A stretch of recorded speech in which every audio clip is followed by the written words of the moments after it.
Good afternoon, potato chips. How you doing? It's wee Paddy from across the shop. And I thought I would change it up a wee bit today. Let you see a wee bit of my gob and how I'm looking. You'll have to excuse my big binos. These are my reading ones. It's the only ones that I can see properly when I'm sitting this close to the camera. Now, what are we going to talk about today? Well, you've seen the blooming title, haven't you? It's the T.R.M. Viator, or Viator, whatever way it is pronounced. This is the beautiful knife in question. And I got this recently in a trade. It's the carbon fibre. It's really well done. It's the smooth carbon fibre, but it is done very, very well. Nicely chamfered all the way around. Although when I first looked at it, I thought, oh, that's going to be harsh around the edges, but I couldn't have been further from the truth. This is a beautifully comfortable knife in the hand. Now, to me, what is this? This is an EDC knife, not a hard use knife, but an EDC knife that will do. There's very few tasks I can think of that I wouldn't be able to do with this knife. It comes probably back to front on there, so there's no point showing you. It comes in CPM 154, which is a powdered metal steel, which will absolutely cover and last as long as I'll ever need it in a pocket knife. But it is a beautiful shape. It really is that, you know, it's nearly like an aquatic look. You know, it nearly looks like a dolphin jumping out of the water, but it's in your hand.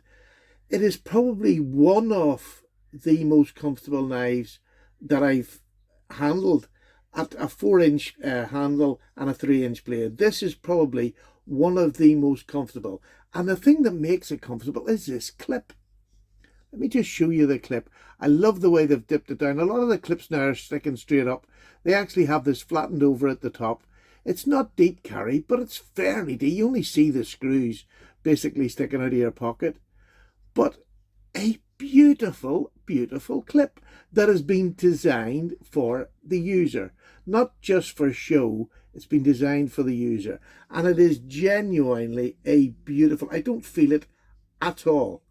And I mean, I have medium large hands. I get a full 4-inch grip, and I'm not even up. You know, I can go up a bit further if I need to, but I don't need to. I get a full 4-inch grip. Beautiful knife, beautiful blade shape, drop point, a little bit of belly at the end there, so it'll do anything down on a cutting board.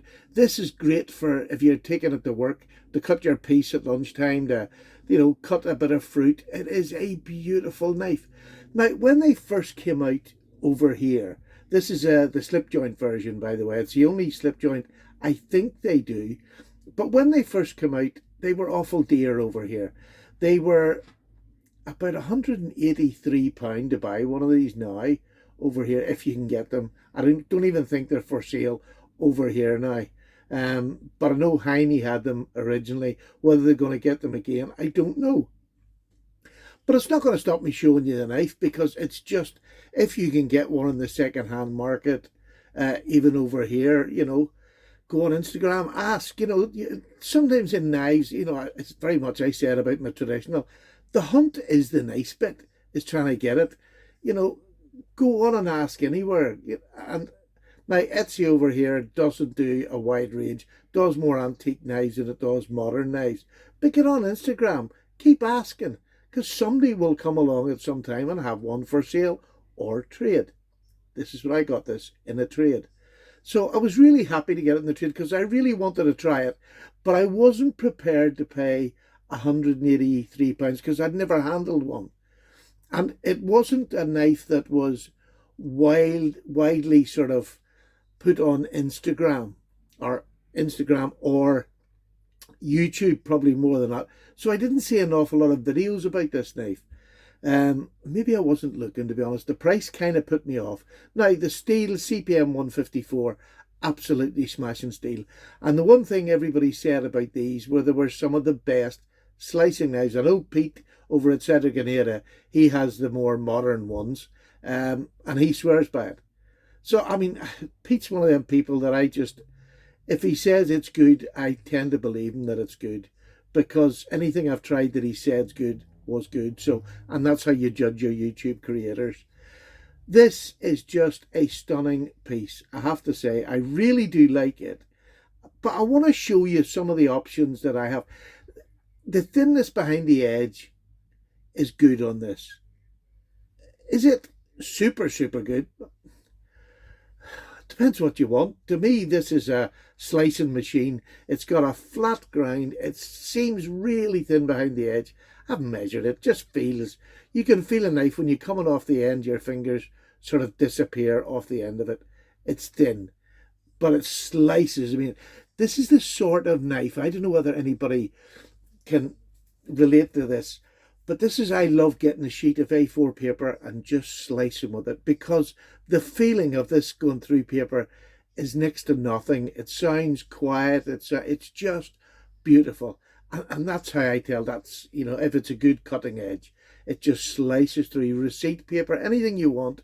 It does. There's no point me showing you the video. You know what a knife's like. If it's thin behind the edge, it is. But that wouldn't be the reason that makes this knife a great option for me. That's super thin. I have plenty of super thin knives, and I'll show you when I get out. They're at least as thin as this. But as a slicer, I cannot fault this. It is beautifully ground. There's a beautiful feel of their blade. It's like a light, very, very light stone wash on it. It is beautiful, really is. Now, this is one of the original ones, so they still had the old signage on here. It's the Three Rivers meeting in a black. I think Nick Shabazz called it a, what did he call it? Was it like a birthmark or something? I thought it was funny, whatever he said. It was, you know, but to me, it doesn't. That would never bother me. And you've just got the T.R.M and the 154 on the other side there. So there's no, that wouldn't bother me in the slightest. But really, really comfortable in hand. I haven't put a whole lot of hard use on it yet. I've just used it about the kitchen and in here before I've done the review. I mean, I'll use it. I only just got it a few days ago. But I've used it enough to know that I'm going to like this. This is a gorgeous knife. Now, the other thing about these is to change a scale, you just take these three little screws out. The knife stays intact completely underneath it, and it lifts over the pivot, and you can change the scales. Same in the back, except you have the pocket clip to take off. Three scales, lift it off, put the new scale on, and that's it. Screw them up, and it's there. So you don't have to touch the mechanism of the knife, which is great for me, because I really don't believe in touching mechanisms. If the knife's working well, you can oil it, clean it, blow it through if you need to, rather than take it apart. I used to like doing it, but I think because I'd done it so much when I was testing knives and checking knives a lot, it sort of gave me a bit of a sickener. But again, in hand, that is a marvellous, a 3-inch cutting blade, so it's legal in the UK. It has a very strong detent. You really have to, and a great snap closed. It's a two-hander opener, for me anyway. I can get the edge of my finger in there, but I haven't got the strength to push it out, to be honest with you. That's probably because I'm an old fart, but it's a two-hand opener. Even when I got it out to there and I was trying to lift it up, I haven't got the strength. It's so strong. This part, listen to that. I'll just let you hear it. It just locks open. I have no fears of this. I'll show you down below. You could knock this in the table. It ain't going to collapse on you. But it is nicely, it's got a sharpener's choil there, which protects your finger a bit. You know, it's not, there it is, with it closed over. It's going to give you a little bit of protection if it did happen. Although I really can't envisage a time that would happen. It's so strong. It really is lovely. So what I'm going to do, we'll go down to the tabletop now, and I'll show you some other knives that I've got as a bit of a comparison to it. But overall, if you get the chance to get one, if you want to shell out the 183, fine. But these have been out long enough now that I think, you know, if you try the second-hand market, I think about people who have had them, enjoyed them, but want to move them on to get something else. So I reckon you can get these at a reasonable price. So anyway, I'll change you over now, and we'll see a tabletop view of this. Now, there we go. We're back at the tabletop now. There's the knife sitting there. It is a stunning knife. And I say that stonewash, you can sort of see that if I show you just a normal silver blade, there's a a shiny blade. You can see it's that very light stonewash, which makes it sort of a greyish looking knife, but with that carbon fibre and this lovely little, these are, you can feel them, so they give you enough. This, because of the ergonomics, there's no need for anything on this knife. There really isn't. There is jimping at the top here, right? And to be honest with you, it's just below the surface. But when you put the fat of your thumb there, it doesn't move. But it's such a strong backstring. I feel quite comfortable being up here in a slip joint. And that's really good and useful. That was well thought out if you want a working knife. Now, these are 1-inch squares. So it's 4-inch handle, 3-inch blade. So when I set other knives down for comparison, here's my other. This is my worker, as I would call it. I'm going to put them, this is near enough exactly the same. It's a little bit longer, just a little bit, not very much at all. But blade, you can have a little bit longer blade, but this is a great cutter too. This is the Para 3, and this one's an M390, so blade steel as well is very comparison. Now, I know this was a bento box sprint run or whatever, but I would say there wouldn't be much difference in price. Now, this being over here, I'm sure this would cost 180, 200 pounds over here with that blade steel with the M390, and this with the 154 CM. But great work knife. Great EDC knife. Again, not for heavy use, but it'll do anything I need in a day. I don't think this would do any less in a day. I don't think there's anything that I would do with this that I couldn't do with that. So that'll give you a sort of bit of an idea of how good it is. If the Para 3 can do it, I believe this could probably do it as well. Here's just some other comparisons that I've got down. There's the Rough Rider. This is their 4-inch handle, 3-inch blade. This is a non-locking knife, as is that. And this is a beautiful offering from Rough Rider with a denim micarta, which is beautiful. Great big 4-finger handle. Again, very secure in the hand. This is very thin behind the edge as well. Maybe that's a little bit bad. Look, I don't measure them anymore. As long as they're thin, they got a flat ground, you know that when you hold something like that, oh, that's going to be a good cutter. If you don't, you need to practice a bit more. Something else that, here's another knife that I love. This is my GEC, which is, again, about the same size. This is a number 73 GEC. Non-locking, beautiful stag handle. Again, the grip in this is nicer than that. Although that is in more depth, this knife in hand is probably one of my most comfortable knives, full stop. Very thin behind the edge, as thin as that, easy. So what I'm sort of going to say is, I don't know whether the new ones are even more thinner behind the edge, but just going on this one alone, it is really thin behind the edge. It is, but to be honest with you, I'm used now with an awful lot of traditionals, which are all naturally thin behind the edge. So, I mean, I was doing the paper cuts and I put this up against it in paper cuts and it felt exactly the same. So, again, that wouldn't be the reason I'm buying this knife. I'm buying this knife because it's a little bit bigger. I wouldn't be frightened to use this to do harder tasks than I would do, say, one of my really nice GECs. Price-wise, there'd be no difference. But these are my collectible knives. I use them, but they're also my collectible knives. The one that's going to compare to this, probably the best of all, it's a slip joint. It's my Hinderer Slippy. It is exactly the same size, 4 and 3, which I've always said is my real optimum. That's what I love as a carry knife. That's the perfect size. I don't need any bigger than 4 and 3. I really don't. No matter what I'm doing, I don't need any bigger, unless I'm bushcrafting. Is the only time I can think that I would need a bigger knife. So a lot of my knives are around this size, and maybe even a little bit smaller. But this is in 20 CV, so we've got the same kind of blade stock. Now, is this thin behind the edge? Not as thin as this.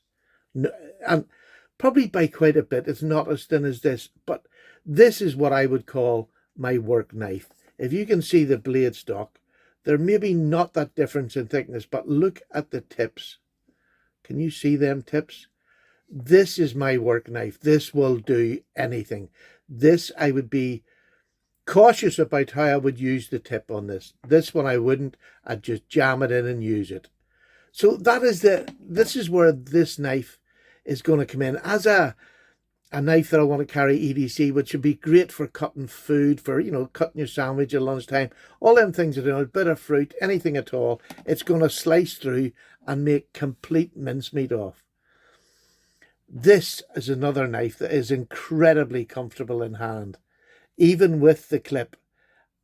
And this clip sticks up at the end, swoops, but whatever it is in my hand, I do not feel it whatsoever. And that's the joy of that knife. That was one of the main points when I got this knife. I wanted to get a good one, but it had to be really comfortable and a proper user. That's what this knife is. So if I've got harder use to do, I would take this before this. But on the whole, as EDC knives, there isn't that much difference. This is a beautifully crafted knife. I haven't been able to find fault with the fit and finish at all. I love the fact that there's a nice half stop, but there's a really strong braking force. I told you I could hammer the table. You can hear how hard I'm hitting. I don't see that. I'm hitting right at the end now. That's not going to break on anything I'm ever going to do. So I have no fear. Much like Mahindra, no fear of it's going to break on me. So, would I recommend you getting that if you live in the UK? Absolutely. I have no doubts whatsoever that I would recommend it whatsoever. Here's what I'm going to ask. Is there anybody out there, one, have you got one and have you found any problems? Because I can't find a fault with this. The other thing is there anybody out there that got my cart of scales for any of these, the Viator, that they want to trade for knives? Please contact me. Just contact me below and give me your Instagram account and I'll private message you. If you've got any scales that you want to swap for knives, not a problem. And that's the joy of these, that you can change it out to suit. I mean, this really sitting at the minute with the scales that are on this in carbon fiber. This is a gentleman's knife. It's not a big knife. It can hide in your hand completely, but it's beautiful looking knife. And is it scary? It's a bit pointy, but it's legally all right. So I don't mind at all. I still would be careful where I'm bringing it out because of the sheeple in this country of the UK just seem to be petrified of all knives. This is a great option. Would I want the locking version, the T.R.M, that everybody, and including Pete and all the top reviewers have got? I don't think I need one, to be honest with you. One, I've got plenty of other lock-in knives. Two, this is a slip joint, which is legal here. And I don't believe the extra bit of thinness that there might be behind the edge will make any difference to my life. So for me in the UK, this is the one to go for. You can carry it. It's safe. You can do any amount of work you want with this knife. And with that blade steel, it's going to last you as long as you're ever going to need on a daily carry. So there you go. The T.R.M. Viator. I'm sure I'm not saying that right. So, Marianne, I apologise. But what I can say, Marianne, that's one of the nicest pocket knives that's UK legal that I've ever handled. I think it is stunning. And I thank you very much for making it for people like myself so that we can enjoy the manufacturing that I know you put into it and the love you put into your knives. Never spoke to you before or anything, but if you do watch this video, congratulations to you and your husband. This is stunning. Absolutely stunning. I put it on par with my Hinderer, and that is my beauty. That's more of a harder use work knife than this, but for EDC, either one will do. But to put that next to my Hinderer, for me, that says an awful lot. I think the value is there. I didn't know whether it would be. So, again, I got it in the second-hand market, which we tend to do over here. Well, if you're a knife collector, you have to do it over here more than anywhere else because the prices are, by the time they get from America to here, the prices are always going to be dearer. But anyhow, there we go. I've talked long enough. Beautiful knife. Highly recommended. If you get a chance, get one. There we go. Take care. Bye. Paddy's gone.